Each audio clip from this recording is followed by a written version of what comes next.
All right, welcome back.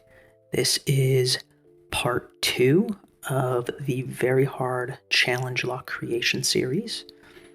And this part is dedicated to the planning of the lock, the designing, and the initial thoughts on how I'm going to create the lock and make it hard.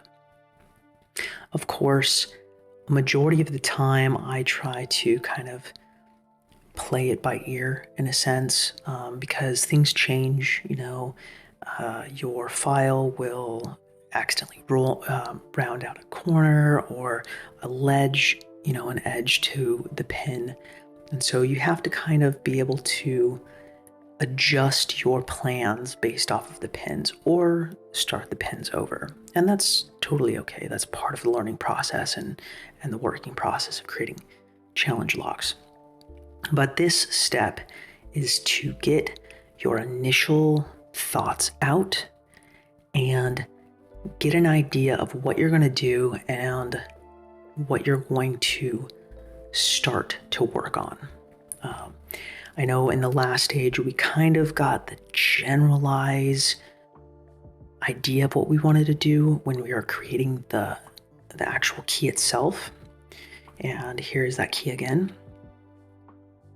And we looked at it and we understood that obviously we're going to make this as kind of like a gatekeeper pin, protecting the pin directly behind it, just like this one is a gatekeeper to this pin. So we kind of understand, okay, these are going to be longer, it's going to be protecting this, so on and so forth. So that kind of informs my decision on what I want to put in lock.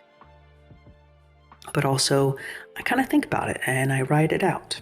So I will go ahead and set these alongside up here. And what I like to do, sometimes this is mental, sometimes this is written, but this time I decided to write it out and get kind of an idea to show you how I do this. So here we'll go. I'll kind of like walk through this for you. The first one here, this whole columns and everything, this whole thing that I've drawn out correlates directly with the core and the key. So first, second, third pin, so on and so forth. You get the gist. It kind of gives you an idea. I also try to match these to their actual size if I can. Of course, I make these a little bit larger. They're not to scale, obviously, but just so you can see the details and get an idea about what you want to do once you actually have those pins in your rotary tool, Dremel, so on and so forth. So I'll go through here. Number one, as it's a deep cut, it's going to be a gatekeeper. And normally that includes a trap for really, really hard challenge locks, at least within my really, really hard challenge locks. And then the pin directly following it is going to be what I call a high work pin. This means some type of pin that requires a lot of work to set, be that with serrations, so you have a lot of clicks, or you have some type of spool system within your driver pin that is going to catch on some form of like undermilling or countermilling within your core. Of course, next, I always have what I call a stabilizer pin. This stabilizer pin helps to eliminate any type of slop within the core, because you never want a core to rock too much. Otherwise, it gives you too much feedback and allows the lock to be open very easily. So stabilizers really help with operation also. They help the key insertion and everything. But stabilizer pins can have alterations to them, mainly like a taper or something of that nature.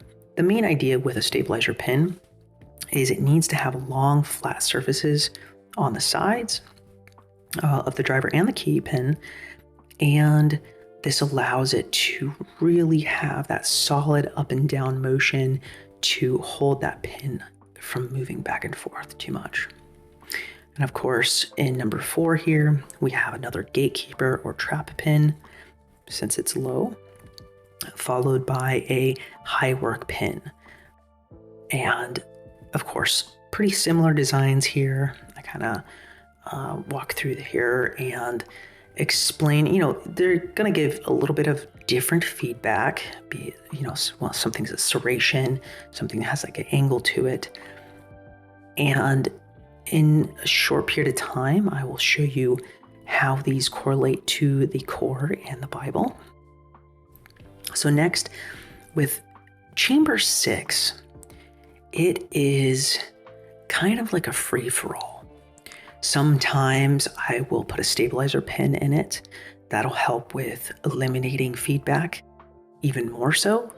But in really, really hard, challenging locks, the main idea that you want is to maximize how many different things that you have to deal with to get the lock open. So sometimes I'll put a trap pin or a high work pin within chamber 6.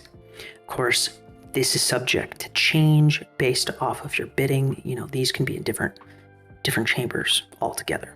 But the idea that I like to go with is I like to have balance within my locks. So like you can see here, we have a trap and a gatekeeper, followed by a trap gatekeeper, and there are 2 of them, but they're spread out a little bit. Maximizes how difficult it is, in my experience, that is. And these are also balanced. These 2 high work pins are very balanced. And if I were to use a stabilizer pin in chamber 6, I would also have balanced by 2. So, quite literally two positions between each one of those. And that really gives a very stable, balanced, hard lock. Okay, so in this particular one, I decided to go with a trap pin that is also high work. And if you look at this is actually a pin-in-pin design with a serrated outer. Just like in number 1 on the driver, this has a serrated outer and an upside down, what I call plunger pins. In this column here, these are just ideas of possible other pins that I can put in position 6. And just kind of, this is just a generalized idea of what I want to do. Each one of these pins are going to give different feedback. They are going to be, quite hard in some situations. Like these pins here, these 2, are very difficult. And I will show you why here in a moment. I'll go ahead and set this key up here and show you the reason why. So with these set up, as you can see, I also do the Bible section and the core section for alterations. So let's go ahead and walk through this. As you can see, in number 1, these go together. What I will do is, most of the time with number 1, I don't really want a lot of alteration within the core, because I want this to really slide super smoothly. And as you're sticking your pick in, you're going to lift this up. And if you even slightly lift it up too far, it's going to pop over this edge here and catch, causing the trap. So sometimes what I will do is I'll have a little tiny bit of like over milling within this one. Mainly, so I'll take like a slightly larger drill bit and I'll drill that out just a tad. And what that does is it makes it even easier for this to slip past that shear line. and initially causes a trap and makes it even harder. So for the Bible here, what I do is I'll thread that chamber. And the reason why I do that is since this driver pin here is serrated, it'll catch on those threading in the chamber, and this plunger will drop down and kind of catch within that below this shear line. And what that does is it forces the picker to push this up more firmly to pop that past that point, past that shear line, which then a lot of times, more times than not, it'll pop this pin, this gatekeeper, past the shear line, and then you're in the trap again. So quite evil, needless to say. Of course, this being added to this makes it even more crazy. What I'll do is I'll have threading in the Bible, so that will catch on the sharp edges of this, what I deal with here. It catches on this. It's like a multi-stage spool, essentially. But these are very difficult. And the reason why these are difficult is it will catch on this threading, but also while it's below in this section inside of the core, this is countermilling. Best I could draw it anyway. Each stage of this spool will catch within that countermilling. So you literally have to float pick it, pop it up, and then it'll catch again. And quite difficult to show here is I also do like over milling. I'll have to show in the next part of the video when I'm actually creating the lock. But I cut a section out of the top along the out section of the core here. Let me grab this. So when you're dealing with this, you have a undermilling that's down below, and that section here will catch into that. I also cut a line going across this perpendicular to the core, I should say, and that allows the shaft of this pin to go into that little cutout. Makes it very difficult to get out. You have to manually counter rotate and float pick that out of there. That added with the serrations also in that that core, dealing with this, so you have to go through all of those clicks. This is a very difficult chamber, very difficult. Of course, we have the same again in 4 and 5, same exact thing, both sides. And sometimes, so for example, number 5, sometimes I do threading, sometimes I don't do anything. Having nothing really allows this to slide back and forth and fall back down and get caught.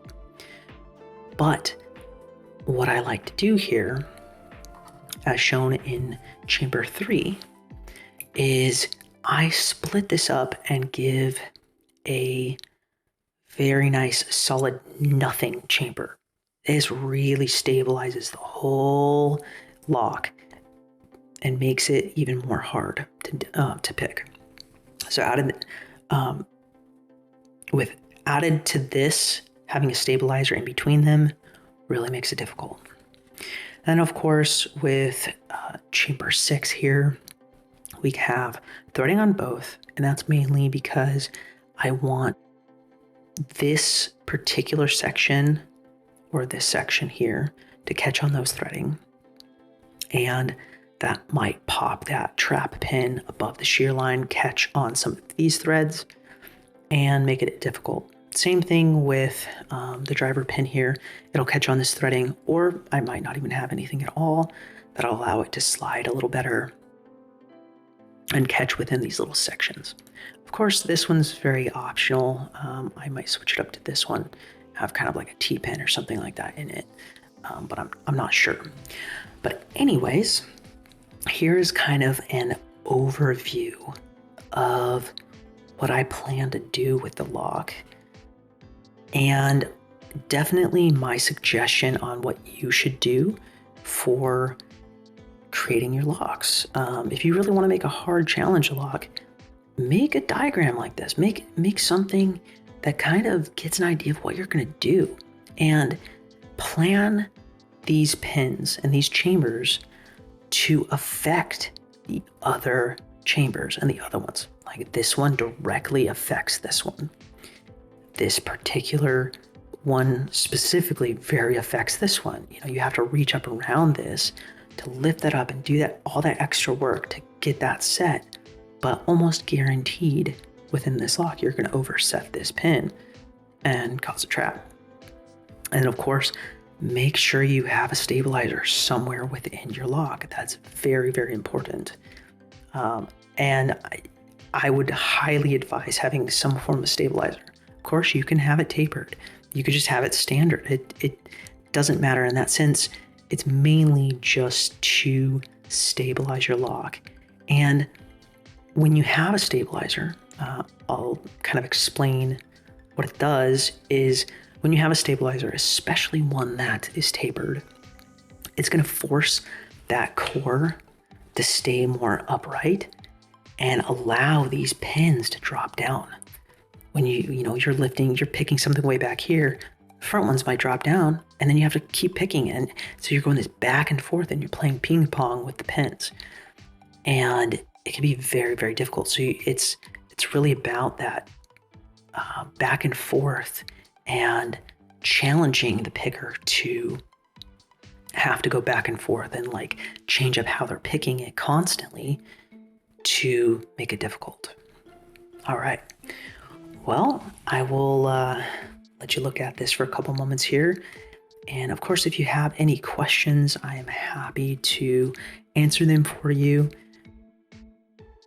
This is kind of a little bit of a community project in a sense. Eventually, when we get to the point where I am finished with it, I might put out a poll and get an idea of names for the lock. I'm planning on kind of having the community name this, of course, within reason. I will